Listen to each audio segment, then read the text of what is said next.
Welcome back into the grind, Cajun Nation. 3 more wins for the Cajuns. That's what I call heating up at the right time. Before we move forward to the weekend, let's take a look back. The Cajuns picked up 3 wins out of 4 games, all against in-state opponents. Let's start with Southeastern.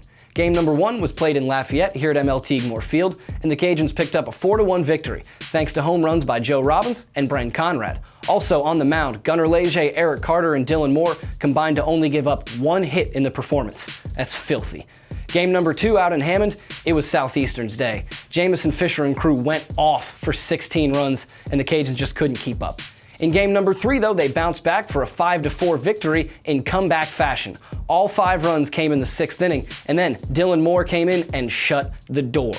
Now let's head into the midweek, where the Cajuns picked up a 4-3 victory over Nicholls State, and it came via the comeback.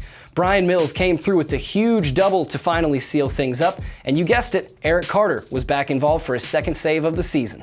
There was no other midweek game to talk about thanks to the weather, so let's roll right into your grinder of the week.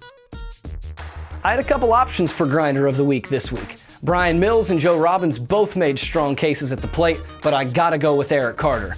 Possibly the most improved player on the Cajuns roster has locked down his spot as Dylan Moore's setup man. He came in Friday and Sunday, and then he picked up a save in the midweek. Doesn't get much better than that.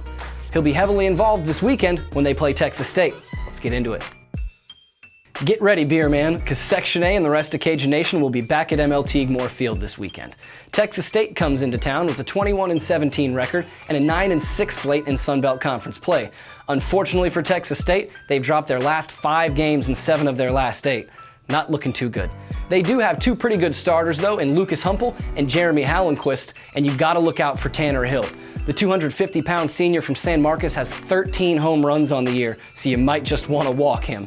Cajuns are picking up a lot of momentum right now at the perfect time of the year. Let's see if they can keep that ball rolling. As always, you can catch this weekend's action on KPEL 96.5, and you can follow along all year long with The Grind.